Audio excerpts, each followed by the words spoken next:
From the city of San Juan, we bring you the continuing coverage of the 2019 Filoil Flying V Preseason Cup. Two teams na naghahanap ng bagong simula, losing some of their important players, but also having some names and some faces ready to rise in the new season and in a new academic year. You got for Adamson, you have Jeric Ahalmisi. Over on the other side for LPU, andyan pa rin ang Marcelino twins. Sila ang maghaharap-harap ngayon, the LPU Pirates versus the Adamson Falcons. Magandang araw po sa inyong lahat. Jot Kulit alongside Juan Banal. Juan, we have these two teams. They lost big names. Para sa Adamson, Sean Manganti, no longer with them. Para sa LPU, of course, CJ Perez, already in the PBA. But you can't say na talagang humina itong dalawang teams na to. And again, both teams not only lost key players from their lineup, they also lost painfully in the last season. That's right. In their respective tournaments. Both teams actually lost in the semifinals, so they're trying to gain back that momentum and then vie for a higher spot in this coming tournament. Tama yan. At magandang simula nitong dalawang koponan in the Filoil Preseason Tournament para dito sa Adamson Falcons. In their last match, they overpowered the EAC Generals. Look at that, a 34-point win. Again, suffocating defense is the key as always para dito sa LPU Pirates, converting on a high percentage. Take a look at the numbers. And now here on the other hand, you've got Adamson Falcons, also closely identical to LPU in terms of what they're able to produce. The steals category and their ability to convert those turnovers into points. That's right. And, you know, Adamson, they maintain that same identity. Kahit pa nawala yung isang importanteng player in Manganti, it's all about continuity and being able to translate your style of basketball season after season. That's the same, like you said, about LPU. Before, it was defense that got them wins. It continues to be their key. At yun din ang naging difference maker in their win against CSB. Yeah, walang masyadong difference. Take a look at that. Alam mo dito, LPU had 14 steals and points of turnover is 21. Kanina pinakita rin natin yung statistics ng Adamson. 15 steals naman and 20 points turnover. Close to identical. That's why this match is very interesting. We will see from both ends of the floor, full court, high-octane defense ang ating matutunghayan. Coach Franz and Coach Tobex on the other side. Yeah, but alam mo yung pressure defense lang ng LPU, it's the nightmare of many guards in the collegiate ranks. And when you're also facing LPU, when you talk about that press, pinag-uusapan mo yan JC Marcelino, of course his twin brother JV also in the mix, and Mike Zuzu, he's the protector in the paint. Kung sakaling mabasag mo yung press, aabangan ka naman ni Mike. That's right, correct. And again, malaking kawalan kahit paano yung CJ Perez. Malaki yung kailangan nilang punuan na sapatos. But you can see there are already guys that sort of have embraced their identity in this team. They're maximizing this tournament to make sure that they solidify it as they move on to the next phase. We have to talk about the biggest change in Mike Harry Zuzu. Kumaba yung buhok. Sobrang haba na ng buhok niya compared to before. Mukhang last time na nag-Filoil tayo, ganyan na yung buhok niya, hindi na siya nagpagupit. But again, look at his numbers, 12 points and 12 rebounds. 4 out of 11 from the field. He made a couple of bad decisions in those perimeter jumpers, but nonetheless, he's trying to, he's the workhorse that they need that supplements yung Marcelino twins. Yeah, pero in previous seasons kasi talagang vocal naman si Mike Harry that he wants to be somewhat like a Ben Embala na nakita natin also in the Filoil Preseason Tournament before, yung inside-out attack. As you take a look at the ritual of the LPU Pirates, tagal na natin nakikita yan. Even when they were playing in the D-League, they would huddle up for a quick prayer, maghahawak-hawak ng kamay before the game starts. As for Adamson, you see that guy with number 55 on his jersey, Lenda De Marcia. He will be taking on the challenge as the import of the Adamson Falcons. So that will be very interesting. Height-wise, mas matangkad siya kay Mike Harry. Built more or less the same, but we haven't seen much of De Marcia yet. Yeah, again, the shoes that he's gonna be filling in is yung ang ina-expect natin dito, si Papi Sar should be in the presence in the lineup of Adamson, but we can't find him here. Pero malaking shoes to fill in si Papi Sar. He has been a dominant presence in the floor, especially in the shaded area. And we continue to see him dominating also in other tournaments like 3x3 and all these other things that are money. Marami pang gustong magpakilala for these two teams, especially here in the Filoil Flying V Preseason Cup. At this point, it's time now to meet the starters from both teams.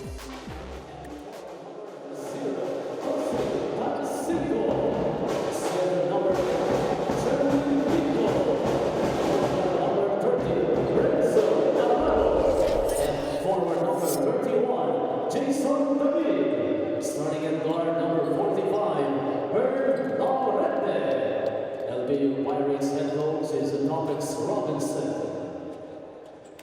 Here are the starting five of the Adamson Soaring Falcons.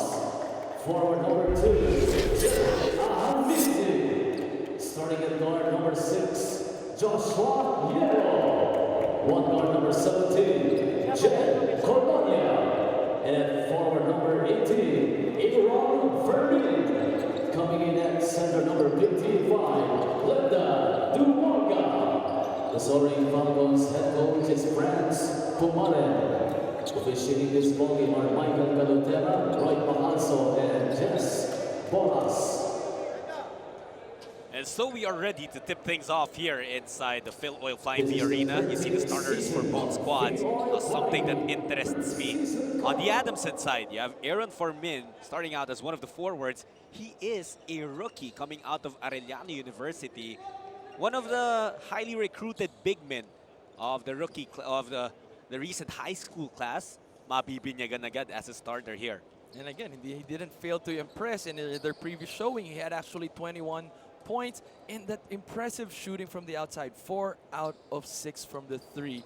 Definitely led the way and paved the way para dito sa offense na Adamson. Ganun ngayon in this day and age of big men one and hindi ka pwedeng walang tira sa labas. You will fail in comparison to other bigs if you don't develop that outside shot. And it's contagious. Everybody's now shooting from the outside, and if you're not able to defend a player from the outside and shoot from the outside, that's a minus already for you that coaches will have to look at. What do you expect here in this game, knowing the style of these two teams? Yeah, it's interesting. I was looking at the lineup of LPU right now. The big names that we're expecting to play aren't starting. So you can see that Coach Topex Robinson is trying to build a deeper bench, again, trying to mix and match and find the right combination. Samantala itong Adamson, obviously this is their starting 5. But this full court defense, hindi tayo magsasawa. Buong laro yan dyan natin makikita. Yun yung pinag-uusapan natin about LPU and that kahit sino pa ang ipasok ni Coach Topex, every single player in that lineup buys into the system that they want to employ. And if it's full court press for 40 minutes of a ball game, then that's what they're gonna do. Pero nabasa ko ni Marsha. And alam mo, interesting dito dyan, magkakasubukan sila kasi parehas sanay sa practice na ganun yung ginagawa sa isa't isa. So you want to see how far they can actually add that pressure, that extra pressure, to make sure that meron pa rin tayo madi-disrupt sa defense kahit nasanay na sila sa mga ganitong klase. You know what, can I just say that the sound, the sweet sound of collegiate drums, nothing beats that. You know, as commentators, we enjoy kasi nadadala rin tayo sa mga, hindi naman tayo naglalaro, pero kala mo tayo yung chinicheer.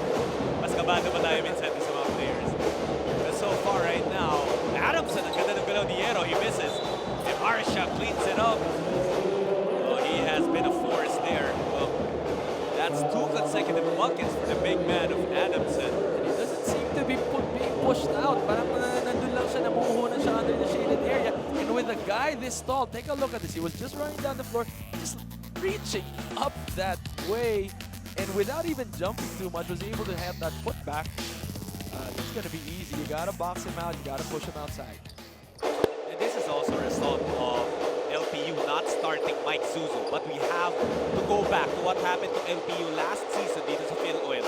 They did not use their players. Wala sila CJ Perez, sila MJ Ayay until maybe the last 4 or 3 games of the elimination round. Hindi nga si Coach Topex Robinson lead mentor nila for most of that tournament. So LPU, while you know they're trying to win, they are really using the Filoil 5V preseason tournament in preparation kung kumpiyansa ng iba mga players and just fix the little things that need to be improved. Definitely, I agree with you, Jate.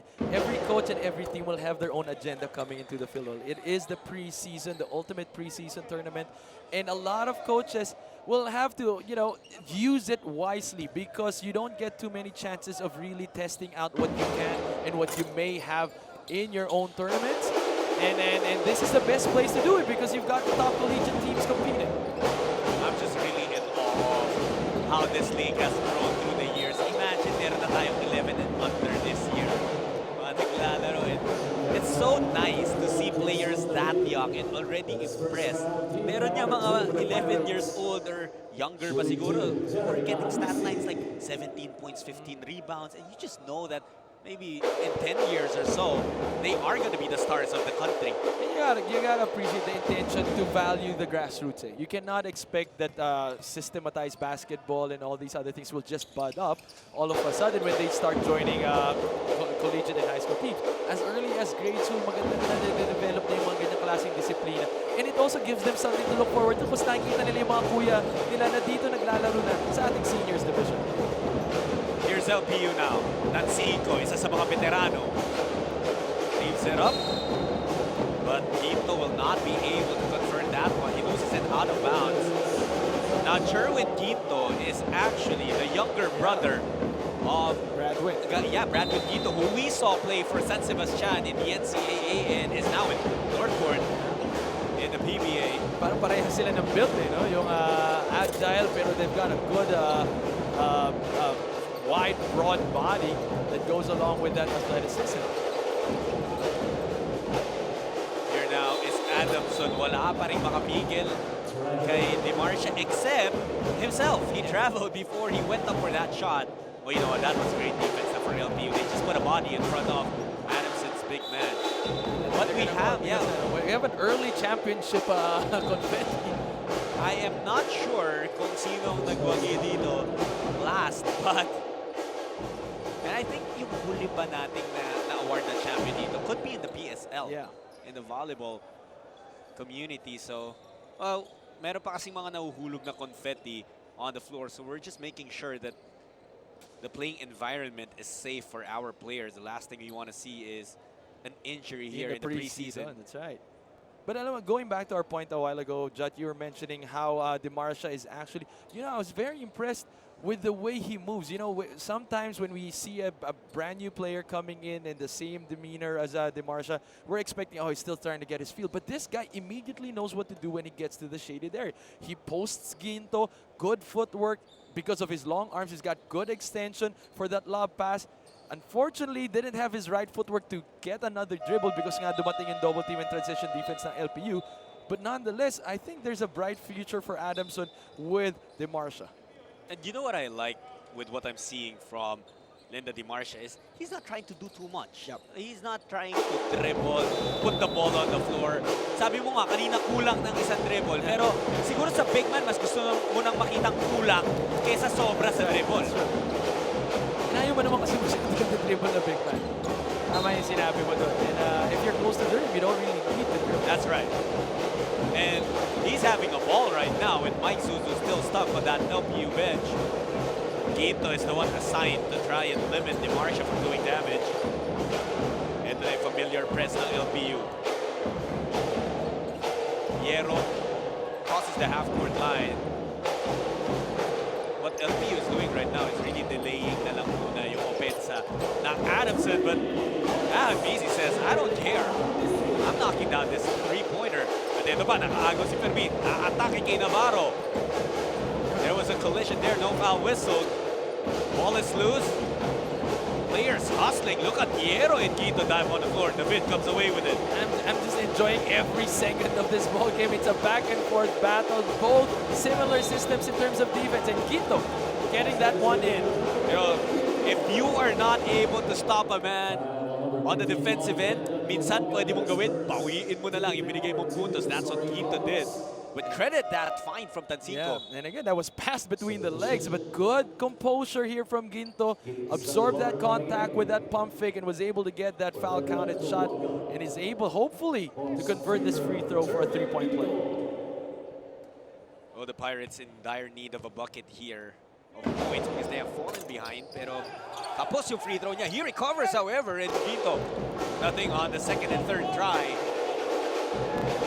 He reminds me a lot of Jason Momoa with his facial hair and his ponytail.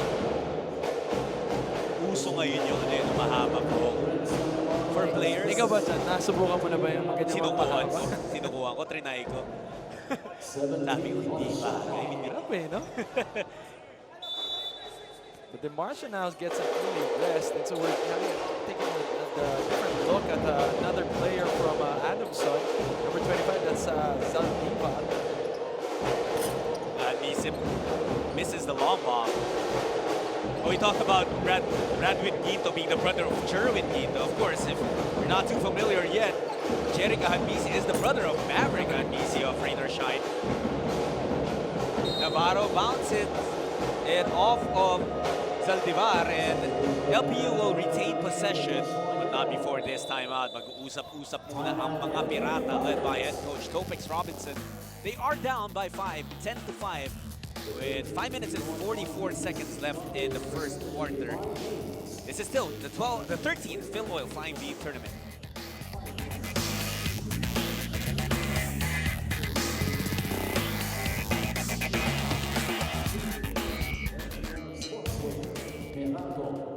Big Four, Reyes Barbecue, Malton, BBI, Brothers Burger, Nature Spring, Oxycan, and Black Mamba.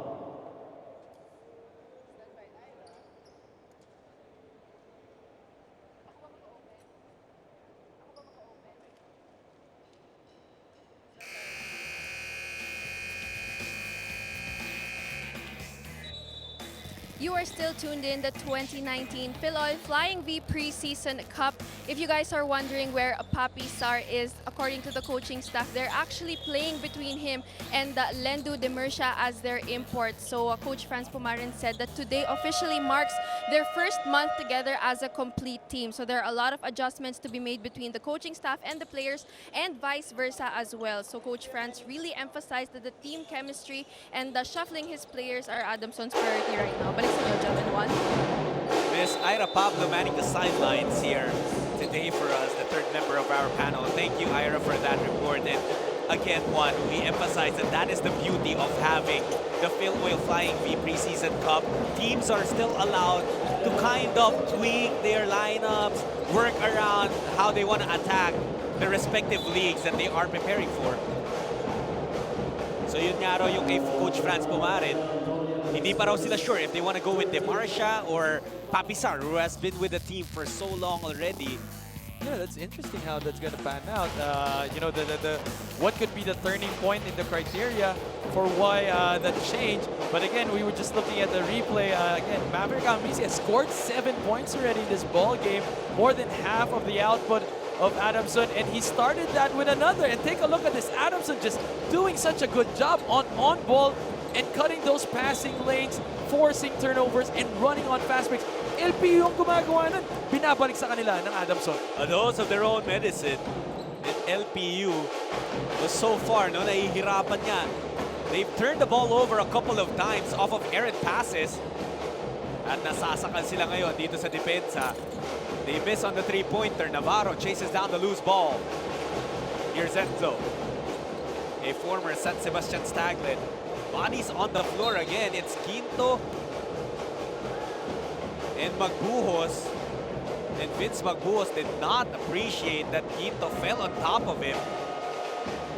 Coach Franz Pumarin on the floor in the face of the referees. Hindi rin natuwa doon. He felt like sinadya ni Ginto bumagsak kay Magbuhos. What did you see there? Yeah, I think it's tough to tell what his intention was, but obviously we saw with our own eyes that he really had to lie down. And it's not probably an exaggeration. He broke his fall, but there. Play was done. Still lying down. Yeah, go ahead, Juan. Yung akin lang, I feel like maybe yung pagbagsak kay Magbuhos wasn't intentional, but he intentionally stayed there.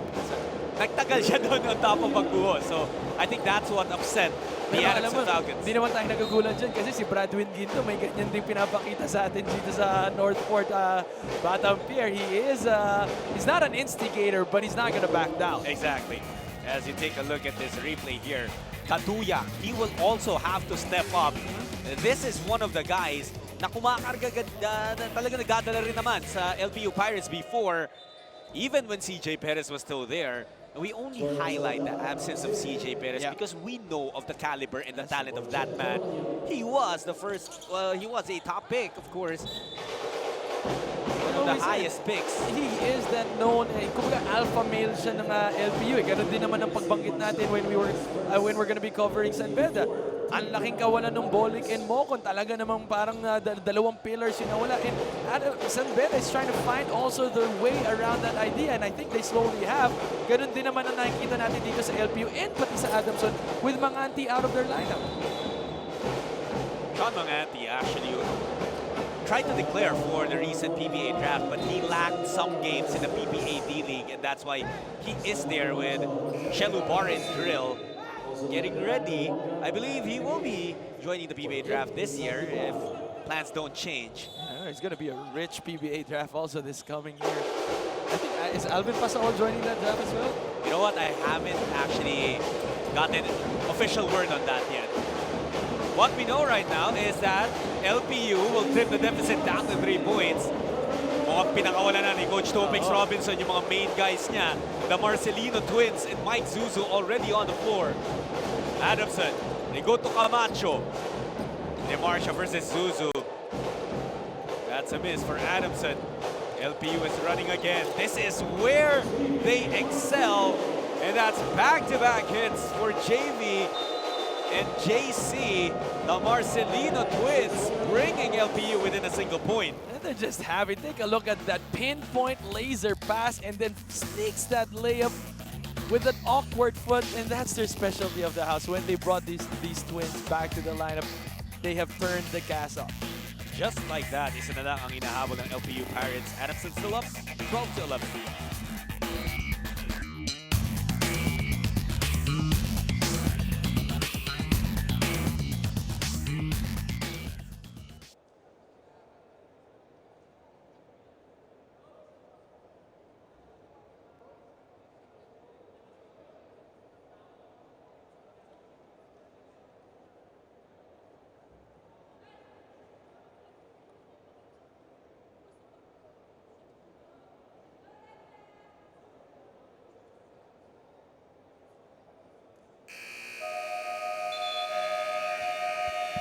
Back inside the Filoil Flying V Arena in San Juan City for the continuation of the 13th Filoil Flying V Preseason Premier Cup.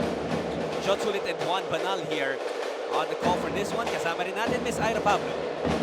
Yes, guys, for Coach Topex Robinson, the Pirates is more than just a CJ Perez team. Even when CJ Perez is still playing for the Pirates, sabi ni Coach Topex that everyone knows what their role is. So now that he left, they have a lot of thanks for CJ, but it's just about the opportunities that are in front of them right now. That he wants to see the boys to overcome their adversities, to work as a group, to know their roles, and hopefully to get them in a higher place this season. Balik sa inyo. Thank you, Ira. Well, you know, the challenge is definitely out on the LPU Pirates. They went all the way to the NCAA finals in the last 2 years. Unfortunately, came up short against the San Beda Red Lions, one of the most dominant teams in collegiate basketball in the Philippines. But you know that the potential and the foundation is there para dito sa LPU. And again, it's only a matter of time. They have been consistent in the finals. They just haven't had that. I mean, they've got a lot of shots. And again, law of averages, one way or the other. If they show up again more often in the finals, malamang sa malamang, they will get that coveted cup that has been avoiding them. But alam mo, Judd, I was looking at the run, 6-2 run when the Marcelino twins came in. Ganun ka-impactful yung pagpasok na itong magkapatid na to sa lineup nila dito sa ating Filoil. And that's what we've seen from them many times before. Na kapag pinasok itong mga to, of course before, we have to say that they were with CJ Perez. Pag pumasok yung mga yan, they Alam mo just na eh. flip the script of a Alam mo na. basketball game. Nag-iiba yung kwento, nag-iiba yung flow. But you know, Adamson so far staying ahead and they're weathering the storm.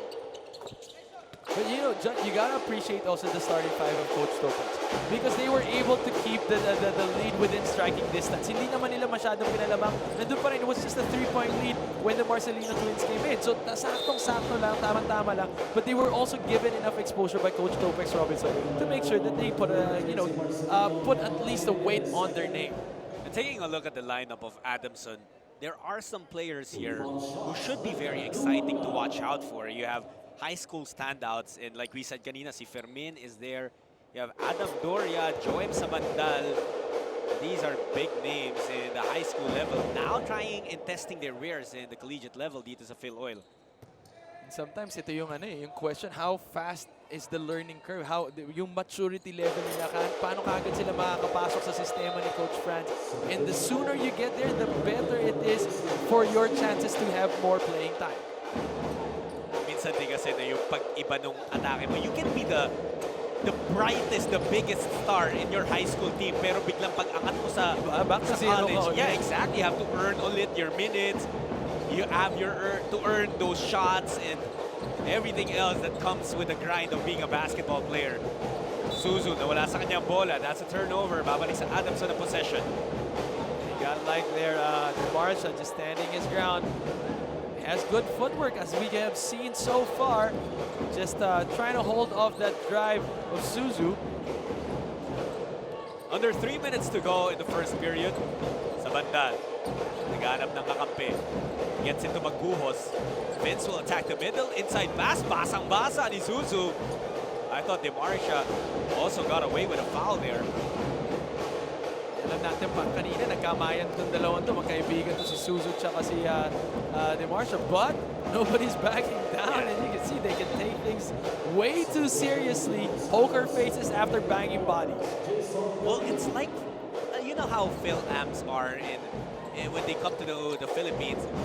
Para silang, there's a family, there's a brotherhood as we call it. Dahil nga, they are familiar sa mga pinagdaanan ng isa't isa. So I think it's also the same with imports. Kahit iba't iba pang bansa yung mga pinagalingan. They help each other out. But pagdating sa playing court, walang kaibigan, walang kapatid-kapatid. Absolutely. Ito ngayon sa banda. Yero will unleash from outside. No good. Magbuhos working hard, but he loses the basketball. Turnover yan. Babalik sa LPU. I've been watching Suzu. Yes, he doesn't have any contribution so far yet in offense, but the activity that we feel in the shaded area in terms of defense, grabe, babantayan niya to si DeMarsha. Pag yung pinasa sa kabila, siya pa rin ang kukuha doon. Very active. You like that, and that's what you look for from a big guy. That's an offensive foul on Suzu. A bit too active there, dropping Yero that big.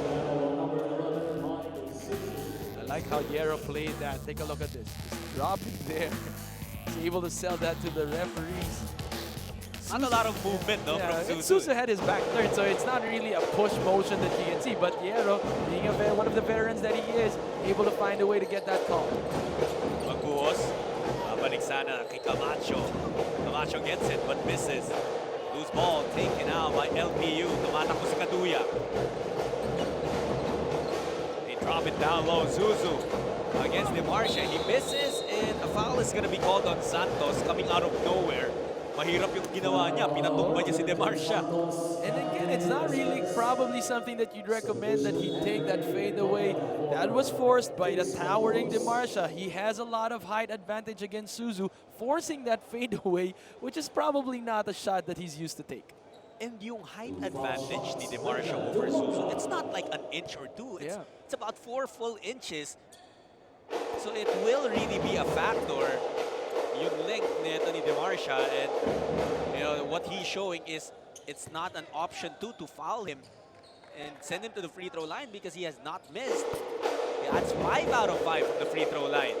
Again, he's leading all scorers now with 9 points, but you're right, Judd. His ability to shoot from the free throw, that's a dream for coaches to have this kind of big who's active in the shaded area, and when he goes to the free throw line, he can deliver. Possession is lost by LPU. And possession now in Adamson with 1 minute and 11 seconds.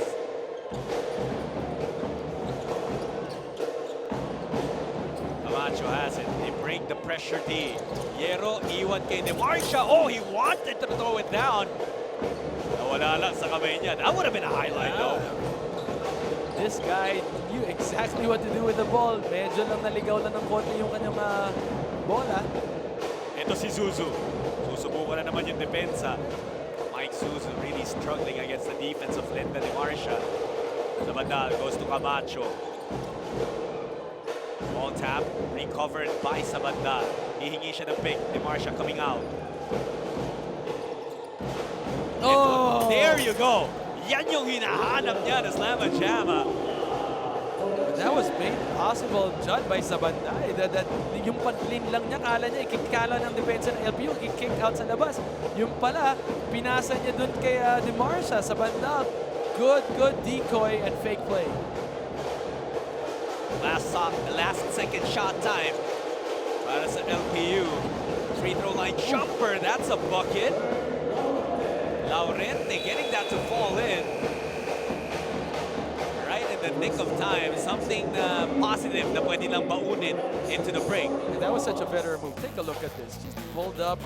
Very Alex Cabagnot style of pull-up, driving to the middle and then pulling up. But take a look at this play. I love how this was well run. Very basic pick and roll, but take a look at that no-look pass. Got everybody looking the other way. And Di Marsha finishing with that slam.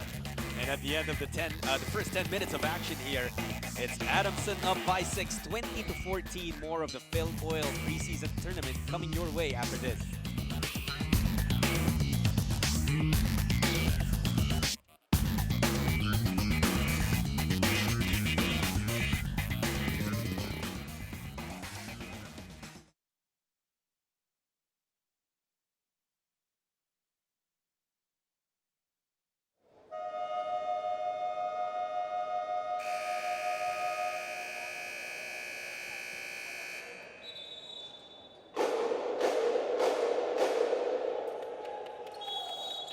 You're back with us here inside the Filoil Flying V Center for the continuation of the 2019 Filoil Flying V Preseason Cup.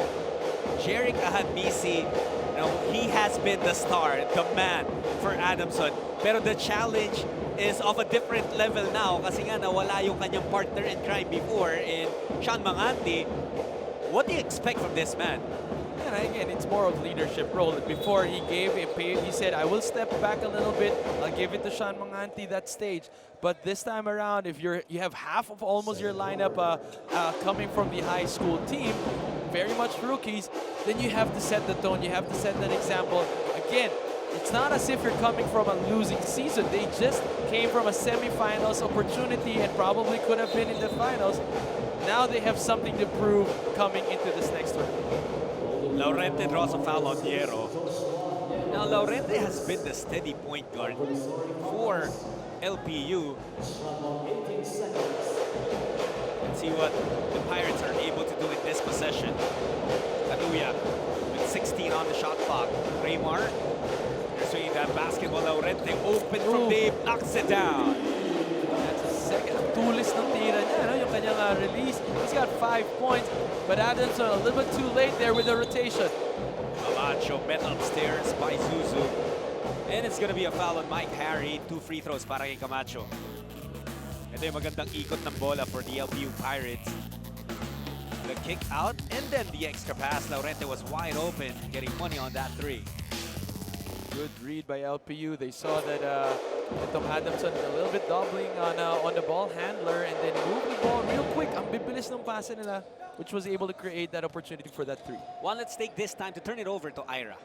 Guys, after Adamson's season, usually after 1 week, balik ensayo na daw sila. But for this season, January pa lang sila nagsimulang bumalik with incomplete players. And as I mentioned earlier, this is just their first month together, but graduating player Simon Camacho still has his eyes on that first finals appearance under Coach Franz Pumaren. They fell short last year, but according to his assessment, mas malakas daw ang lineup nila this year, which makes their finals dream not so far behind from them. Balik sa inyo, Jonathan Juan. Thank you, Ira. Well, when it comes to Coach Franz Pumaren, nothing is impossible. You know that man is seasoned at different levels of basketball. He's a champion in the collegiate level. And ang laking bagay for the Adamson program when Coach Franz took over. And he's so used to rebuilding teams. It's not as if pagdating niya buo na yung lineup. Kaya-kaya niya. First, he brings in his system, and then he gets the necessary pieces that will make sure that system works. So he's so used to it. We've seen him do it in the PBA. We've seen it in him doing it at the collegiate level. Adamson is definitely in good hands. And he himself, he's mentioned, that seems to be ito yung mas malakas na lineup compared to last year. You see really the talent na pumasok dito sa Adamson. Yung pala performance ng rookie niya, Aaron Fermin. Imagine 21 points in their last game. Right now, they're 5-point lead kind of in danger as LPU is trying to make a run here. Ibanez attacking fearlessly. Drew a foul and he will head to the free throw line. Alam mo, with the loss of Suzu, biglang namiesta tong LPU driving in the middle lane after losing that presence. And parang ano si Suzu kasi dun siya nag-enjoy siya dun sa gitna eh. So hindi nakaka-drive yung mga gwardiya masyado. But when he sat on the bench, that paved the way, opened the gates for them to drive. And they've been doing so well so far. Yung mga substitution patterns si Coach Topix, malarami. No? He's not sabingin pa isa-isa lang. Eh, parang hindi niya pa. I don't think nakita natin na naghiwalay pa yung Marcelino twins and Mike Suzu. Or at least not a lot in this game. As you see there, a triple drop by Fuentabella. Obviously, hindi siya nanlalamig. Kakagaling nila sa bench. Tumira kagad ng pocket three. Ibanez met by Camacho. Quinto setting the pick. Tansingo pinuntahan against Fuentabella. Ralph. 5 seconds on the shot clock. Fearless attack. And that's a jump ball forced by Santos. Possession arrow, however, points to Adamson. You have to love the hustle of Jeffrey Santos there. And the three-pointer knocked down by Joshua Fuentabella. Yeah, didn't flinch at all. This guy received it from the corner, saw the defense coming to him, just took the three. That was cold-blooded. 25-19. It's a 6-point lead for the Adamson Falcons. Colonia, pinapahirapan ni Ibanez. And that is a turnover. Great defense for the Pirates.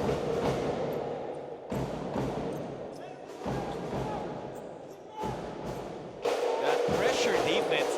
And that's what doon ka bibilib eh. Yung sa pressure ng LPU Pirates. Whether they're trapping or one-on-one pressure, they are very effective. Iba dyan yung taong nasa harap mo lang at kaya magdaanan kahit nagpe-pressure. Pero pag tinignan mo yung LPU, ang titigas ng katawan eh. Etong si Colonia had a hard time getting through Navarro. Yes, he lost the ball a little bit, but para siya bumangga sa pader eh. You know, that's a great point. It takes more than ball handling skills to break a press. It also takes skills to knock down a three-pointer like that. Enzo Navarro with the defense right in front of him. And again, he's got 6 points in the ball game, but I think this matchup with Colonia, he's kind of enjoying it. You can see the smile on his face, forced the turnover in one end, and then was able to shoot a three with a hand on his face. Take a look at this replay. His hands were up, no respect whatsoever, and drills it from the outside. He'll take another one. Mintes na, and Quito caught with a push. Marsha did not like it. But a foul was called on Jerwin Quito. You know, DeMarsha's last name, I think, is already in the baseline floor. He's fallen in that age so many times already in this first half alone. Forward pass way off. At hirap na hirap to si Colonia against the pressure defense of LPU. Earlier turning the ball over while dribbling. Ngayon naman, he was pressured and made an errant pass. Ibanez looking to attack. Labas muna kay Tansingo. Humihingi ng tulong kay Quito. Tosi out to Jeff Santos. Three-pointer bucket. And we are tied at 25. Grabe yung shooting natin ng LPU. Those threes were all challenged, John. It's not as if it's wide open. This is only the second deadlock of the game. Camacho shooting over Quito. I thought he had an option in DeMarsha there. Ibanez zigzagging. Kay Navarro, bibitaw na naman. Nothing there for LPU, but Quito gets the offensive board. He's been that garbage collector now for LPU, really fighting hard for those loose balls. There is a foul. It's going to be an offensive kind. Quito, you mentioned it. He's been very active, just a little bit too much that time. And I think his strength, he just has to manage it. I didn't see much mistakes on that seal, but because of the force that he imposed, that's why he was called for the offensive foul. We have another stoppage on the floor. It's a timeout with 6 and 11 remaining in the first half. We're tied at 25.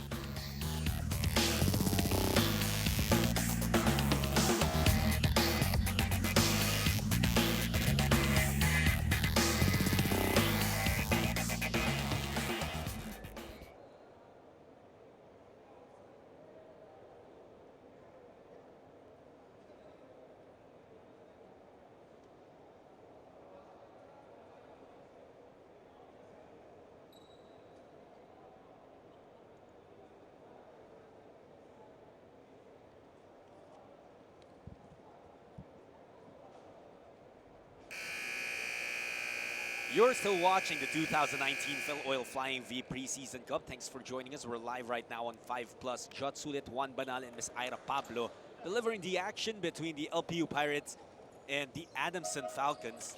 For you, Juan, what is the biggest importance of the Filoil Preseason Cup? Yeah, I think like we were looking at Colonia a while ago, and I think he was subbed out already after 2 turnovers and giving up that 3 against Navarro. See, these are the things that the coaches will have to make a decision with, you know. These are the confidence boosters, or probably those that bring down the confidence of the... We understand that the coaches have their own reasons of why they're doing it, but that's how delicate the preseason tournament is. It's a matter of setting up yourself for success in the coming tournament that you're gunning for. And alam mo kung wala rin naman tong preseason cup, teams will still be playing tune-up games. Right. They would still be trying to arrange pick-up games, tune-up games on their own. So what the Filoil does is, kami na nga bahala kung gusto nyo maglaro-laro. Eto, play in this tournament instead. And it organized it well because you've got, kasi sinabi mo nga, they organize anyway exhibition game. But ito yung mga tipong pumapayag ka ba? Hindi ka mo, very slim yung selection ng teams na pwede mo makalaban. But here, everybody's, most of the top collegiate teams are competing. Absolutely. Well, that Cinco caught with a push there. Ang ganda rin nung pagkakabenta doon ni Joim sa bandal. But you really saw the extension there from Dositon Cinco. And again, Coach Topex Robinson, we can see him on the sidelines complaining for a flop. But see, I think sometimes they're, just players are so smart. They know how to get offensive fouls, looking for that shoulders. And the moment you drop it, even if it's a sort of a slight nudge, kahit papano, pagka maganda yung timing, tatawagan talaga ng referees. Kim Bernardo checking into the game. Coach Topex, you see that look. Very upset. And you rarely see Coach Topex being upset in a basketball game. BC, that's a scary sight for any opponent when he knocks down a 3-pointer. He can put up a string of those. Navarro able to steal that. This guy's such a steady point guard. He knows when to take over the ball game. That's what I appreciate looking at him. From the moment he started in this lineup, he has been in control of LPU offense. Enzo Navarro this time could not get to Ambisi in time as Jerick drilled that 3-pointer. This guy doesn't pick his shots. He just shoots anywhere he receives the ball from the 3. That's why if you're the defender, you have to pick him up early on. Pag tawid pa nun niya ng half court, kailangan may tao na dyan. Somebody has to stay home with Misi, or else he's gonna pull up from all over the 3-point line. I remember watching him in games before, whether it was in the Filoil tournament or the UAAP. Pag nakapasok yun na isang tres, it's always scary because look at him. He's just building confidence. Mintes doon, however. And he's got the license from Coach Franz. Kahit pag Mintes, okay lang kay Coach Franz. So that's a confidence booster. They find him inside, and Hamisi says, I'm not afraid to get mixed up underneath. Oh, what a smart move there from Baitong. He was able to sneak that in with 2 guys trailing against him. Very veteran for his move. There's a foul before that shot was put up. Foul number 5 has been Baitong, penalty, that is first. Let's take a look at this move. The smarts of that LPU big man. And yung footwork, yung control. Yeah, exactly. All of that in the mix results in 2 points. Yeah, and if he delayed that shot a little bit, or extended his arms a little bit, that could have been blocked from either the front or the back. But just timing it properly with that fake, enough momentum for him to release that shot. Sabandal finds himself at the line. Adamson up by 2 points. Make that 3. With Joy knocking down that free throw. It's also his first point in this ball game. Sabandal knocks down both. Apat na naman ang hinahabol ng LPU. Let's see what they can do here. Marcelino has checked back in the game. Bernardo bumps into the vent. And that will mean a foul. That's the last foul to give of Adamson. So the next one will result to free throws. John, it's funny how nobody's pressured at all. Unfazed with full court pressures. They know exactly how to break it, and they confidently cross the half-court line and then execute. Well, if you cannot play against and under pressure, you're not supposed to play college You know, basketball. if anyone's going to be playing against LPU and Adamson in their both respective tournaments, this is the game that they should be watching. They should learn how the other opposing team is actually breaking the presses. Macho, hindi ka mawala ang bola. He recovers. Simon gets away, gets fouled. And that will mean more free throws. Maaga pumasok sa penalty itong dalawang teams natin here in the second quarter. We still have under 4 minutes to go, and both of them already sending the other team to the free throw line with every foul. Yun ang tendency talaga dyan. Yung pagka full court pressure ka dahil dikit talaga yung depensa. Paminsan when you overdo it, referees are gonna call the foul. And so they've been doing it all quarter long, even all first half long.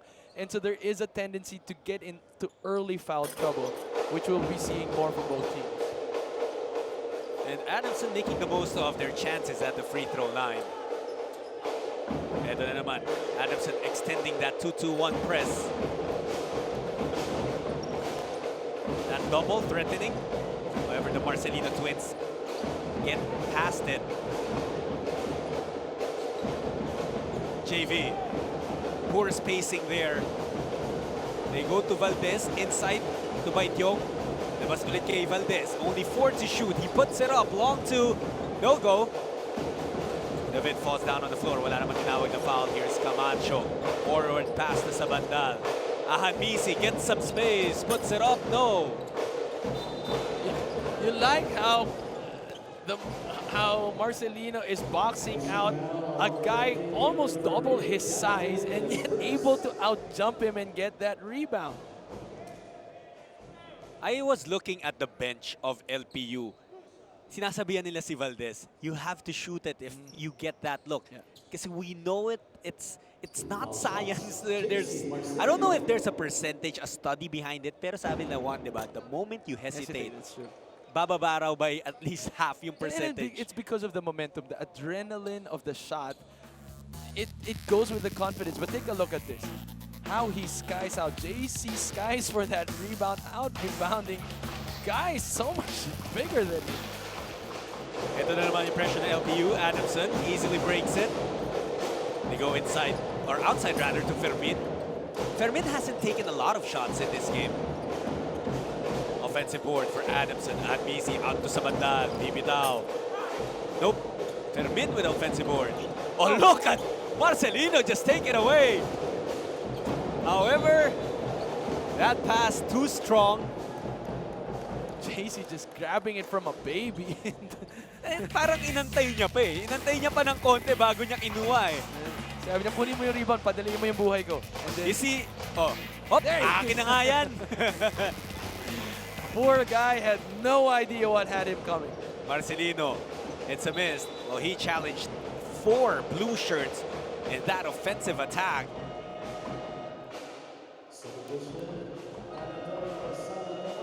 And we have a timeout. Kanina pa pabalik-balik itong two teams na to. Not a lot of buckets scored, but we have an intense battle here in the 2019 Filoil Flying V Preseason Cup.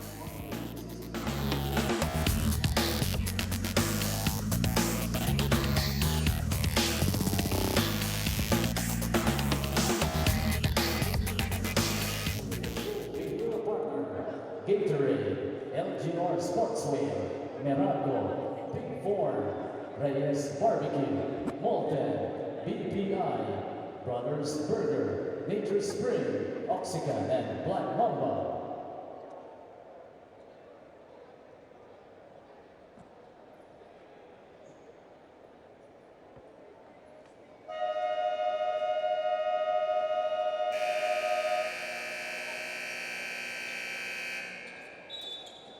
Juan, kanina you mentioned the brilliance of Aaron Fermin in his debut in the Filoil Preseason Cup in the seniors department. Kasi dati naman naglaro na yan sa juniors. What an outing he had there. Again, such an impressive set of numbers. 21 points, but that outside shooting, for a big guy to have 4 out of 6 3-point attempts in Filoil, that's huge for Adamson. Alam mo, Ira has more about Aaron Fermin.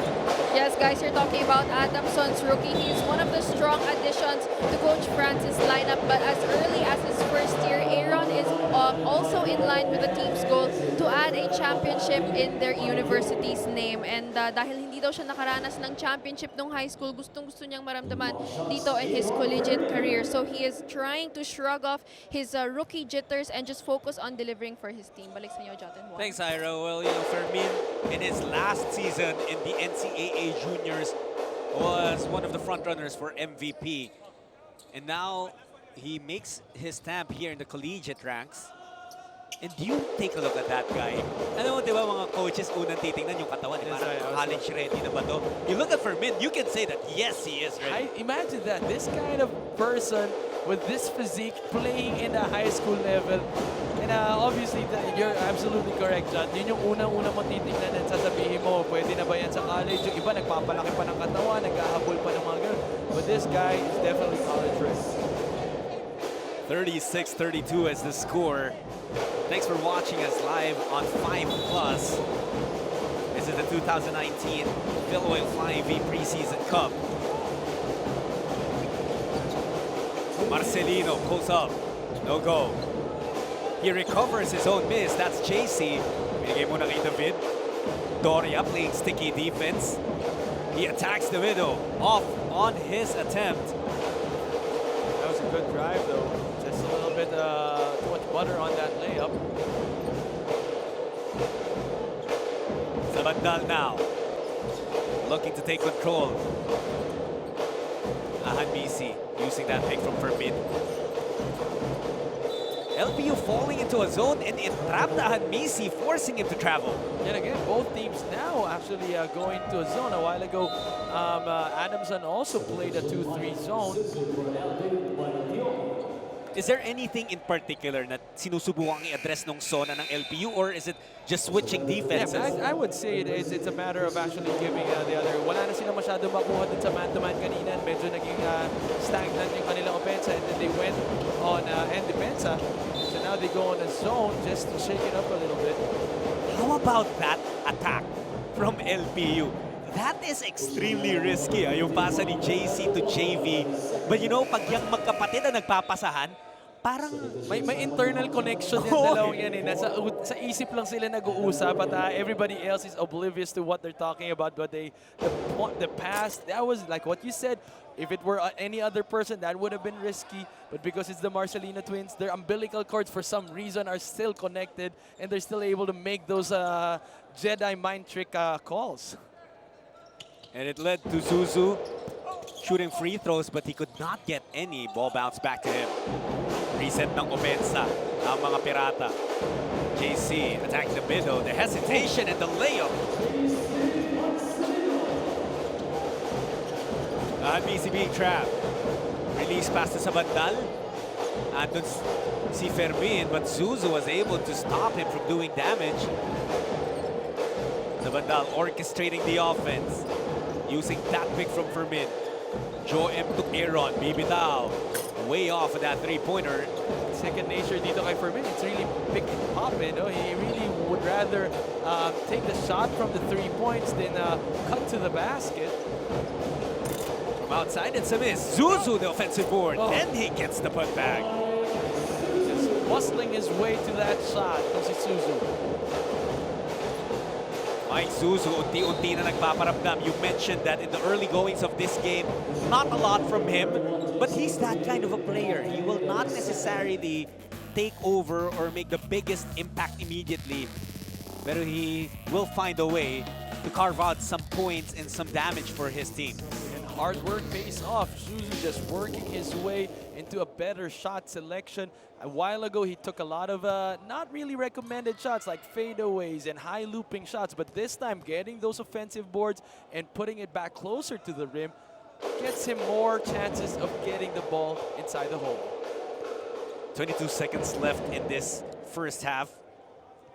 We're all tied up at 36, and that's a rare miss from Jeric Ahanmisi at the free throw line. He's got 10 points though in the ball game. Let's see if he's gonna up it to 11.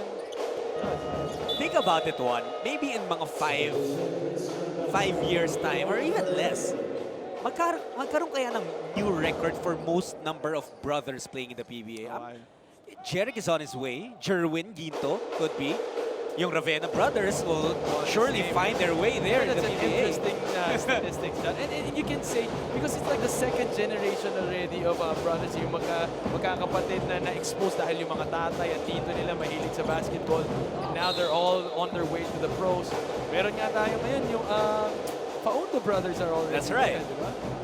So magkaabot-abot pa pala lahat yun, no?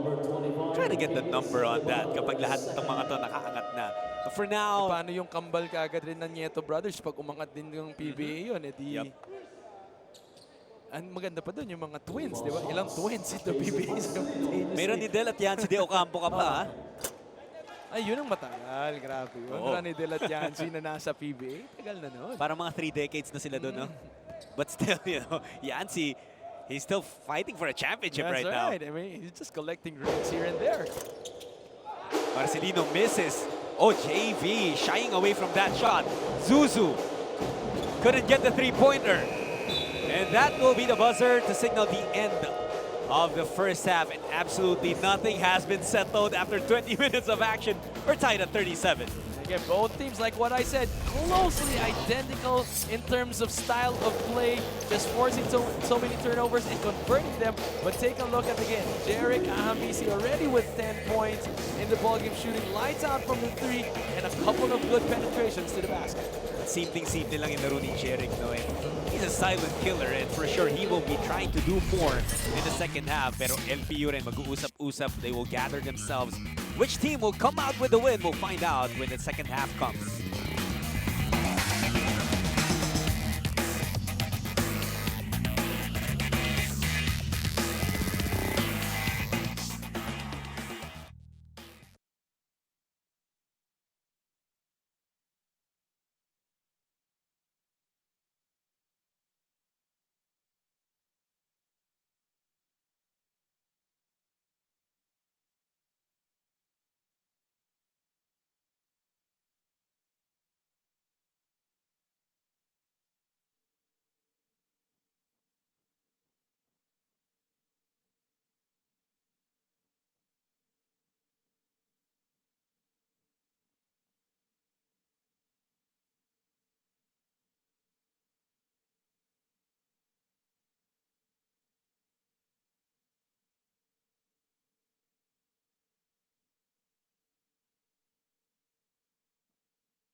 We've reached the fold here in the 2019 Filoil Flying Season Cup.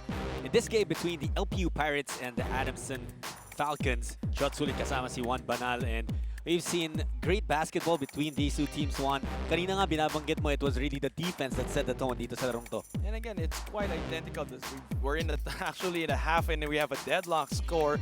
And it's because both teams are showing the same kind of effort, the same kind of intensity, both full court pressure imposed from start to finish. And we're expecting more of that in the second half. The question is who's going to break free and who's actually going to show a lot of sustainability in terms of being able to hold their composure until the end of the game. Well, before we dive into the second half, silipin muna natin yung mga nangyari in the first half.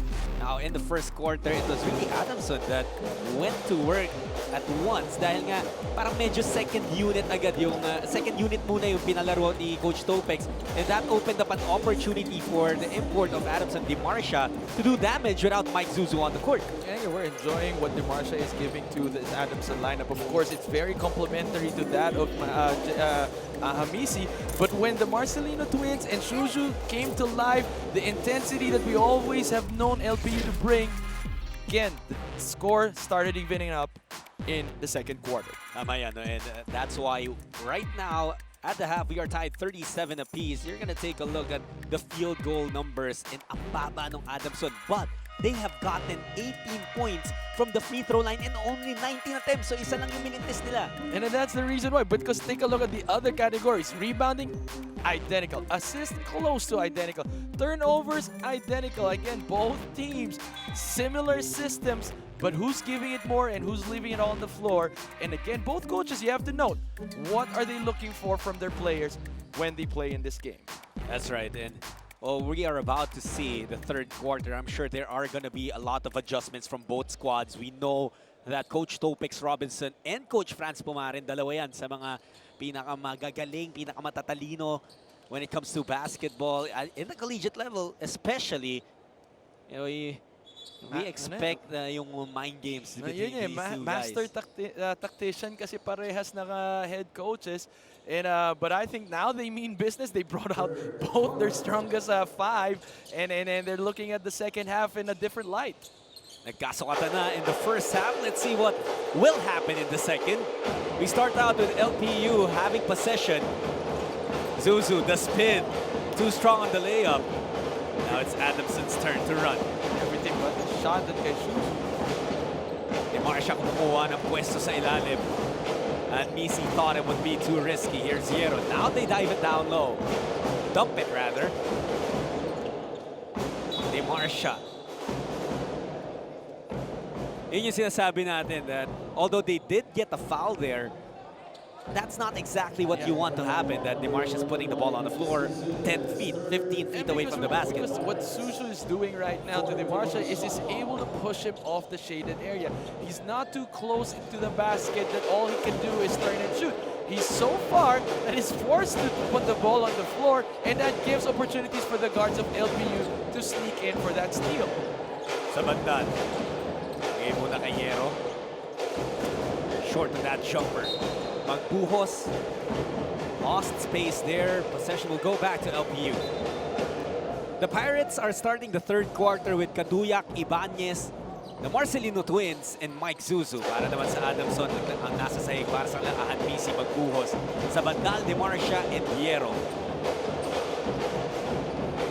1 minute has gone by here in the third quarter. Zuzu. The kick out to Ibanez. Working against sa bandal.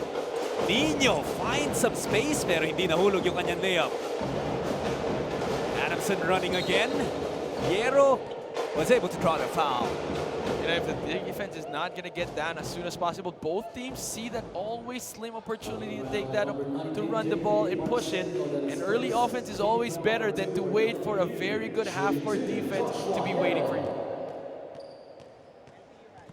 Etong si Yero, no, he's been silent, but he has been helping his team a lot here. And speaking of the adjustments, Juan, that we expect from these two teams, Ira has a report on these two teams. Guys, the story of LPU is something deeper than just the X's and the O's. Coach Topex Robinson was trying to explain to me, for them, it's just about overcoming adversities and finding ways to win by doing just the simple things. That was their story story last game, still their story this game, but they were able to tie the game just before the first half ended. So they learned how to fix their problems quicker and adjust to the game this time around. Balik sa inyo, Jonathan Juan. Thanks, Lyra. Yun yung sinasabi natin dyan the earlier you can adjust to the system and show maturity in terms of, oh, these are our mistakes, these are the things that we need to change, and you pick it up immediately, that garners you pokey points already to the coach. Here's LPU now. Zuzu, the handoff to Kaduya. Raymar, gusto ibalik sa kanyang import. That door was closed. Marcelino was trying to draw a foul there. Piero, itatrap ng Marcelino twins. He was able to release that basketball. They get a good look sa Bandal. Too strong. And two Pirates nagtulungan para makuha yung rebound away from Magbuhos. You can see how they gang rebound into LPU. Everybody proceeds to the shaded area when somebody takes that shot.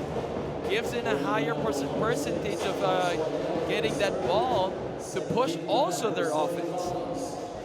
A foul called on Piero trying to fight that screen from Zuzu. Papalitan muna siya dito. It's gonna be Doria checking in.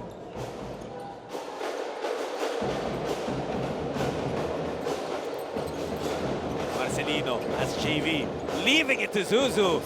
What a pass from JV Marcelino. Snuck that in. Zuzu now with 4 points, but that seal, it was so deep. Just made his life so easy with that turn and shoot. The rookie Adam Doria contributing with that jumper. This is what you like, you know, rookies not playing like rookies.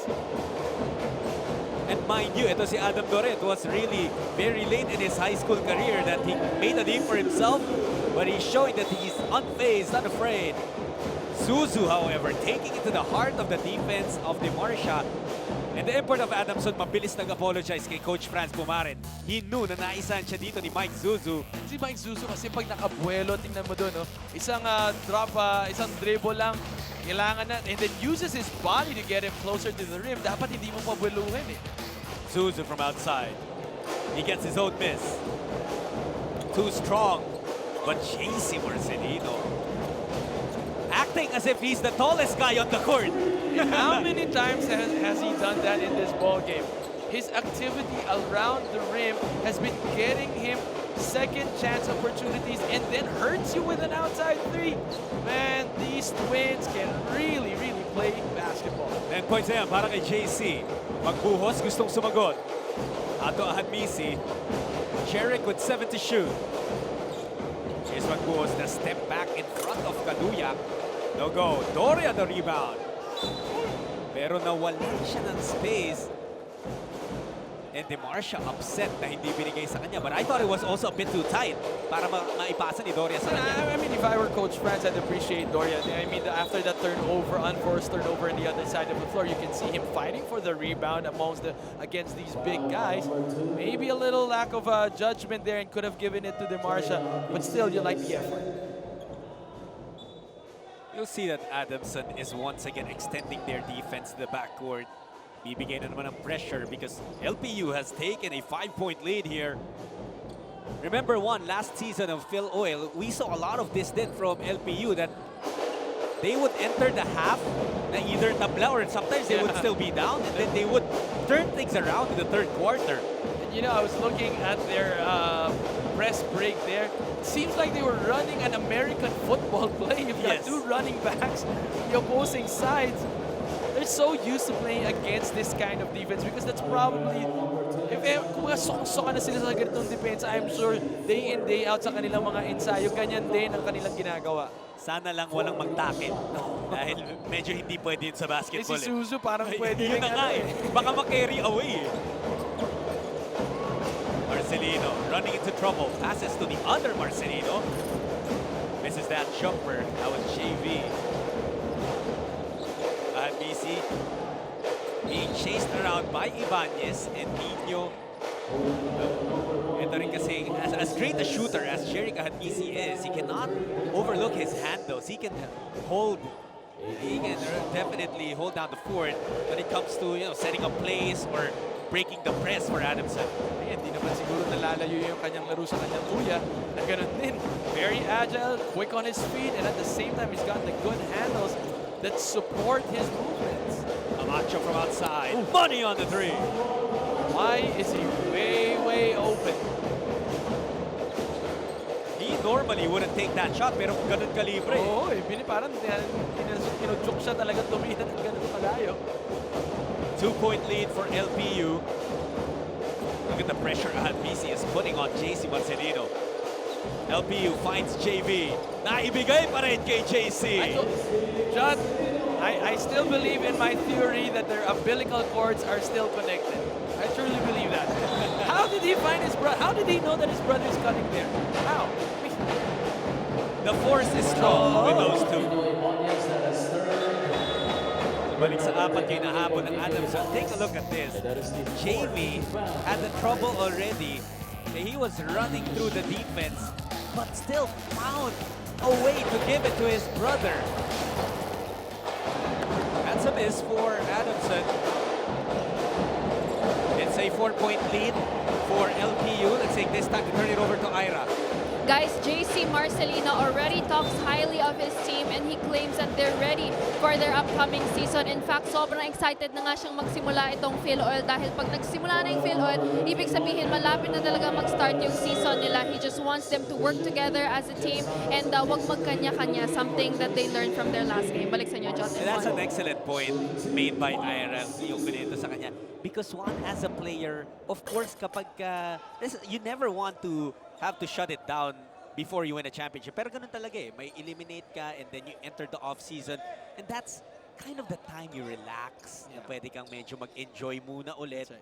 But you need that one event that flips the switch na okay, in-season na ulit ako. Oh, that's true. And for many, that is the Filoil Preseason Cup. Sinasabi natin, alam mo, you have to understand, after their previous season, it has been all preparation eh. Diba? And sometimes parang if it's dragging and it's been long, you want to just play. You know, you want to just like, gusto ko na makita yung resulta ng mga pinaghirapan natin. And Filoil gives them a first crack to see if tama ba yung mga pinagagawa natin nung off-season. David gets called for a foul, but at least he was able to stop the attack of Di Marcia. Elena Di Marcia mukhang medyo nasaktan doon. And you can see that Di Marcia is not quite used to the physicality. I mean, a lot of hits and bumps that have been given to him. Parang sanay na tayo, but siya parang naninibago siya na, ganito pa kasakit talaga? I mean, it's not meant to hurt, but the physicality in terms of Philippine basketball, hindi mo naman mahihiwalay ang dalawang yan. And it's been said many times, basketball is a physical sport in contact sport. The truth is, when you're a smaller guy having to defend or having to match up against someone who's maybe a foot taller than you, you'll try to get all the advantages that you can get, and sometimes that is having to play physical. He's got now 30 points, but if there's anything that you can highlight is the fact that he's been shooting well from the free throw line. And he had 11 points in the first half, but only 2. As you see, it's Zuzu. Mike Zuzu flexing those muscles, attacking the heart of the defense of Glenda Di Marcia. Ito na naman yung mga outlet passes ng LPU. Willing to take the risk, and the risk gets rewarded with a deuce. Yeah, touchdown LPU. Mike Zuzu has turned it on here in the third quarter. And I like his shot selections better this time. Kanina hinahanap niya yung mga tira niya. Ngayon, binibigay sa kanya ng mga kakampi niya. All he needed to do was be patient and just work harder in getting better positioning. 2 points down si Zuzu in the first half. Here in the third, he has 7. Was unable to complete the 3-point play though. At nawala rin yung extra possession sana on the offensive rebound for LPU. Nonetheless, they are up by 5. Adamson breaks the press. Look at the recovery of the defense of LPU though, but Fermin doesn't care. Wow, he's able to find it. Rookie ba to? Parang hindi rookie. Kita mo yung kumpiyansa doon sa galaw na yan. Suzu ang kanyang challenge in the shaded area, but was able to sneak in that 2-pointer. Well, ito si Fermin kasi yung experience niya rin, having played in the biggest of stages na possible sa career niya. And Aaron Fermin has been tested by time, and most of the time he has passed that test. And you gotta appreciate, you know, this kind of size and height in a high school level, you find yourself a little bit awkward. Kasi hindi ka sanay na lahat ng tao. Siyempre, sanay ka rin na maliliit lahat. So, hindi mo masyado in-exert yung lakas mo, anything. But now, in the collegiate level, he fits just like a glove. And he uses it so smartly. And we saw that in that previous play. And I'm also thinking, one, no, that as great as it is for the Philippines, for Philippine basketball na meron tayong nakitang Kai Soto 7-2 in the juniors division, it was also great for players like Fermin and all the other big men na dati sila na yung pinakamatangkad. Yeah. Dominant na sila at 6'4". And then someone like 7'2" comes in and then you're forced to think that, okay, I need to develop more skills. I need to reinvent my game further in order to be more effective. And you see, I mean, I had a conversation with someone that a lot of our developmental programs, pag malaki ka, automatic, poste ka na agad.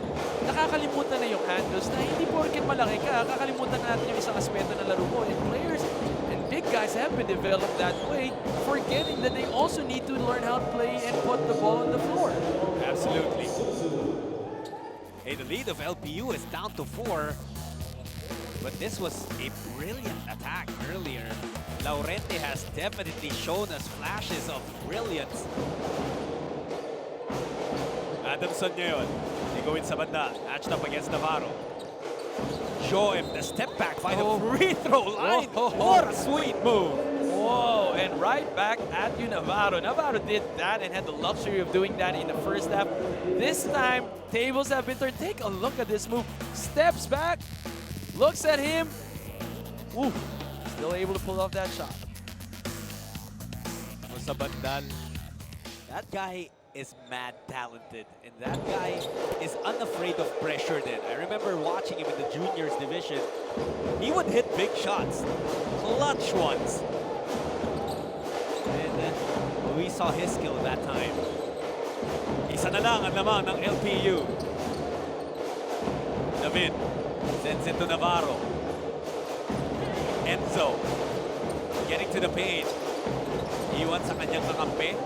Oh, Young gets rejected. First look at Ransel Young in this game.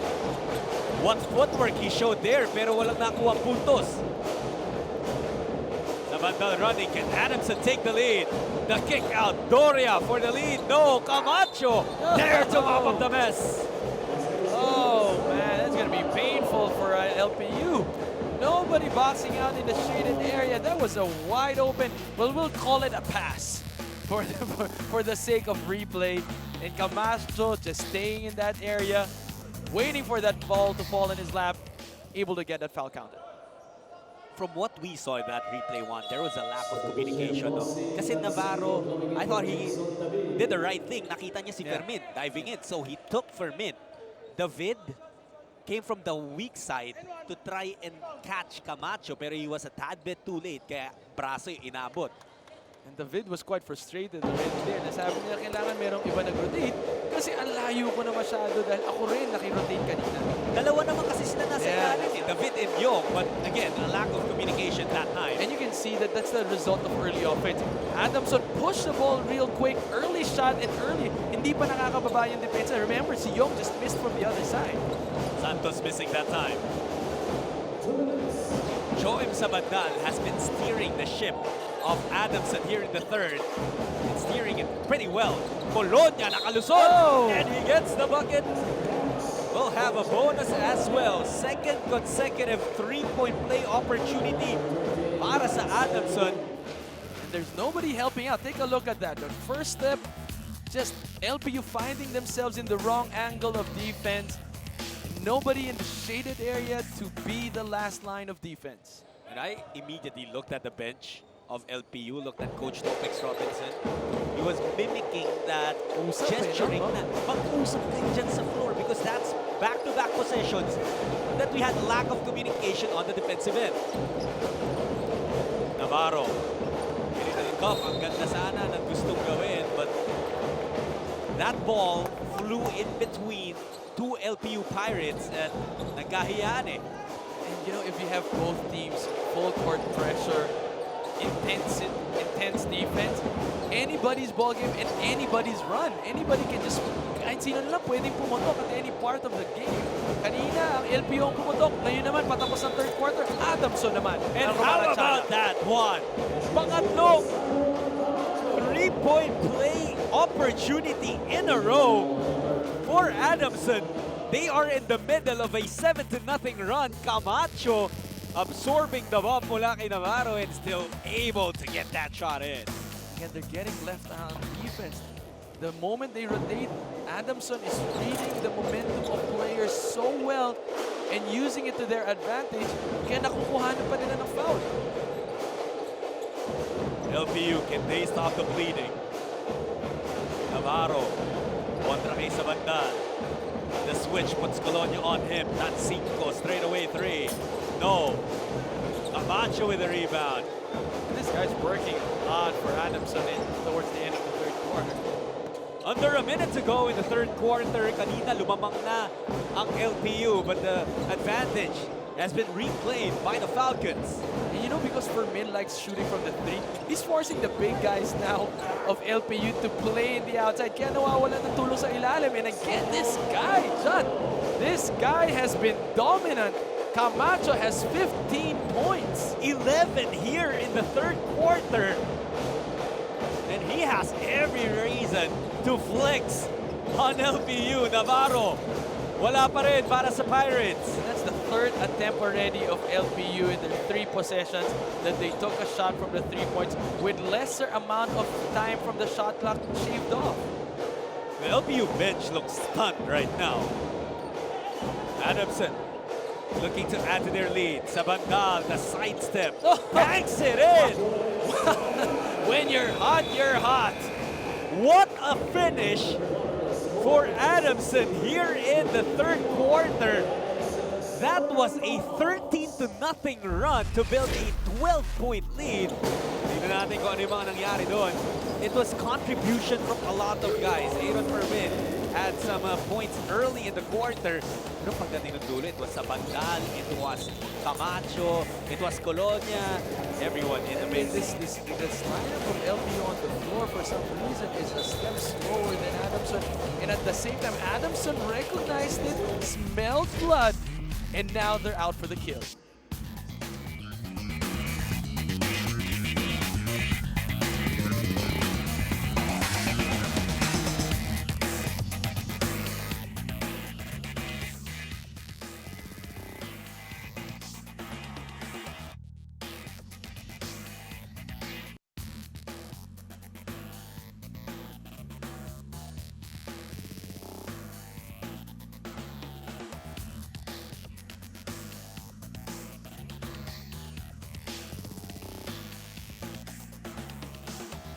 We have the fourth quarter underway between LPU and Adamson. Grabe yung turnaround in that third quarter. Yeah, I think the fact that Adamson, for some reason, started slow in the beginning of the third quarter and then picked up towards the half, they were able to produce 26 points in the third quarter alone. At the same time, holding off LPU with only 14, tying their first quarter output. And again, that's the reason why they have this 12-point lead. And you know what's amazing too? Adamson did it with Jerick Ahanbisi and Lenda Dimarcia, both of them sitting on the bench. And if you're Coach Franz Moran, that's gotta put a smile on your face. Ransel Yong, finally a bucket para sa LPU Pirates. They've been silent for a while. That can start something big para sa LPU. Yong just taking it to the defense of Camacho. Nice drop step and the upper body strength to finish. Mintes, however, sa bonus free throw. Sabandal has been the steady guard for the Falcons, especially in the midst of that 13-0 run to end the third. LPU, however, forces a turnover. Navarro rushing. Yong asking for it against the rookie Fermin. Doon naman sa kabila, it's Tancinco. He's forced far out from the basket though. Laurente puts up the three, trying to draw a foul, no good. Colonia breaking the defense. Still nothing there.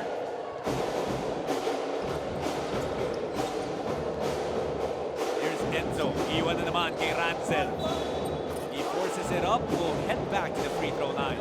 Yung sensing the urgency and realizing that, wait, bakit ba ako nagpapaisa dito sa rookie na to? And so now he's been asking for the ball, finally got it, because he was able to get 2 points from him already in the previous quarter. Now he's trying to get more by posting him for mid. Hanisi has been sent back to the game.